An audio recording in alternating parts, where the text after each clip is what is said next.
Right, well, you can almost call this part two of what's junk and what's not. What I'm going to go through, Wayne, this is sort of more for you, mate. We were talking yesterday before you went home. I think you're sort of hanging around waiting for some parts, and yeah, I got a bit lazy and a bit slack and whatever. You're talking about junk. Now, if you collect junk, I've got parts here that I believe are basically non-saleable.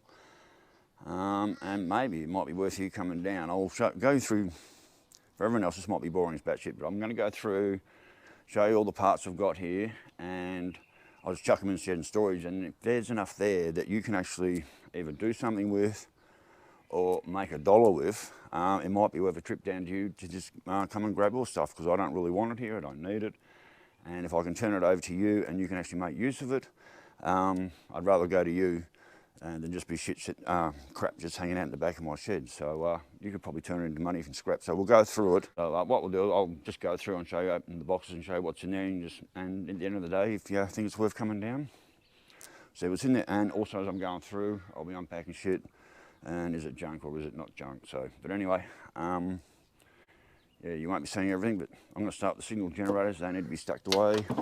I'm going to start with the signal generators. They need to be stacked inside. I'm actually going to empty the trailer first, go through. I said, show Wayne what I got, see if it's worth him coming down and collecting it as scrap. Like these big signal generators. Are they junk or are they worth anything at the moment? I can't just toss them away.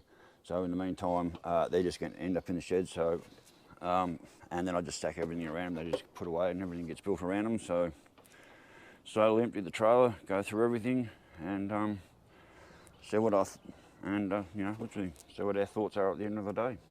I feel there might be a tip run coming up pretty soon, and I will be disposing of stuff in an unholy matter. So anyway, Welds, I'll get back to you later when I've got the signal Anyway, I'll get back to you later when the signal generators are off, and I've got a few boxes lined up, and I can go through and show Wayne exactly what I've got. We'll see if what I've got here is worth the trip down for him to come and collect. So anyway, Welds, we'll catch you later.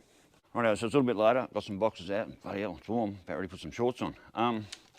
So this is sort of more for you, Wayne, but anyone else who's interested in any of this stuff, contact me for sure. So a couple of heater cores, I think they're somewhere around HQ or something. I've pressure tested them, they're actually quite good. Actually, I'll tell a lie, that's right, I took the tank off this one, used it for a soldering bucket, but the cores were actually solid. I pressure tested them before I pulled this off. But they were pressure tested. I've got a box of 6-cylinder hoses, manifold hoses, top and bottom hoses. Most of them are in very usable condition. Box of distributor parts. These, they're almost throw away in the bin, so maybe in your alloys. So these timing covers, there's so many of them, nobody wants them, you can't sell them, you can't even get $5 for them. So if you scrap aluminium, so if you actually scrap aluminium or you do your scrap, perfect. There's a flywheel there, there's quite fans, spacers, all 6-cylinder. Fuel pump, oil pump, pickups. I think I sold two fuel pumps yesterday. That was pretty cool. Water pumps down there, they actually still work, but you know, who'd buy second-hand water pumps? But the pulleys are there, so they're good to match up. The pulleys are good because the bolt holes are different, so to match the pulley you need, you can, yeah, whatever. So headlights around, more scrap than anything's bubbled up. No one wants pitted headlight surrounds. A few original hold down battery clamps, one dipstick. Now I think someone did mention me, telling me they wanted this tail light lens. Well, they're sort of welcome to it, to you know, like, yeah, it's not in the greatest condition. Here's a big one. This is just all engine mounts. This box weighs a ton. So they're the rear saddles for a HKTG.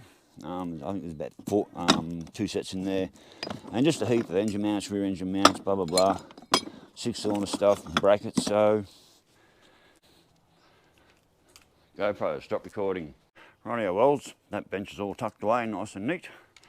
Now we're down to the next pile. So I've got 3 manifolds. These are a set of KE or KA laser. They're actually bought for a 90s maybe Ford Caprice. I thought they were the same setup, but they weren't. So I think they're for a KE or a KA laser. These are a 253 308 exhaust manifolds. And everyone tells you that they fit a HK, but they don't, because the HK have to come down. If you mount this left manifold to your exhaust system, it's so close to the firewall that you can't get a bend up to do it. So these are for HQ and onwards. They do not fit anything earlier. So yeah, a lot of people sell them as HK manifolds. They are not. High torque starter motor. I did try that in the boat a few times, as we know. I think it's more built for a 304 or something, I don't know, but anyway. I've got some interior dome lights, a heap of belts, a heap of pitted lenses, rusty seatbelt. See, this sort of stuff is sort of pretty much worthless. No one's going to buy it. But if you're into scrap and you can deal with scrap and make money out of it, that's the box for you. I've got 3 6-cylinder starter motors here. Not one big heavy normal and 2 shitty ass high torques. I hate the high torques. They spin everything really quick and they like to eat ring gear. This is just a box of probably not more your style, because they're armrests. Brake lines might be handy. Valiant hubcap. Some Jesus straps and vent thing, but nothing really important there. Don't know, and some sort of speedo cable chucked in there. I think it's off the VF. And then we get down to like things like this. This amazing old, pretty much first police radio called the Car Phone, with this massive big heavy mic. Like, I've taken it to quite a few swap meets now, and everyone loves it and looks at it, but nobody wants to pay me anything to take it home. Then I'm down to my 7-leaf springs there, and overriders, door cards, pinch welds. Which they're not for you, mate. But it's more down to this stuff, can you turn this sort of shit into money? I've also got 3 radiators under that table, 1 Chev and 2 HT, all in working condition. And I've still got a lot of things to pull out from in there as well. So there's a silicoscope there. It lights up, but it doesn't do anything. So a lot of that didn't even make it out of the car for the car show. Those kind of buyers just weren't there. So, like I said, pretty happy with the coin I made. So, but anyway, this one's for you mostly, Wayne, to have I got enough scrap here for you to come down and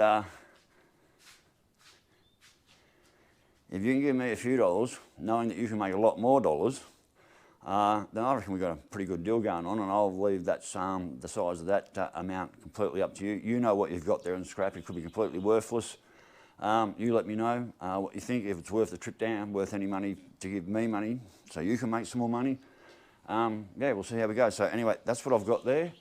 I don't really need this stuff in my shed. It's just stuff over there that's taking up room. I don't really think I'll go back to a 6-cylinder. I don't think I could. The boat back as a 6-cylinder. So at the car show, what I did, I drove out and I drove to completely, because when we pulled up and there was no one there, I mean, I always park over there anyway, but when we pulled up and I'm like, oh shit, there's going to be no one here. So anyway, so what they did the first couple of times, they spread us around the outer ring. So when we first pulled up and there was no one there, I'm like, holy shit, I said, right, okay. So we went to the far end of the ring as far as we could. A few cars started rolling up. We were the only swappies. So there was this beautiful, beautiful burgundy Brahms show up. There was another Brahms, some really nice Holdens, some beautiful Fords. Everything was so shiny and neat. And over the other side of the oval, there was the boat, like a beacon of light, this beautiful old workhorse, still earning $1. And that was enough to draw people to come over and actually see what we may or may not have for sale. So the beautiful old boat, there she is. Not challenged, shiny like all the beautiful cars that showed up and looked absolutely fabulous, as you'd expect at a car show, but there's the beautiful old boat, looking as she does, and just plodding away and still earning $1 and doing it well. So anyway, worlds, right, like I said, Wayne, that one's for you, so get in touch, see what you want to do. If anyone actually does want any of these parts, they're sure as shit up for sale because I just don't need them. I did a fire sale, I think it was a couple of years ago, and basically put it up online, boom, put a price on it. I said, if no one buys this, it's off to the tip. And within 4 or 5 days, I had a whole trail load of old Holden car parts that I just dragged off to the tip. I'm at that stage right now. It's kind of like a fire sale. No one out there wants them.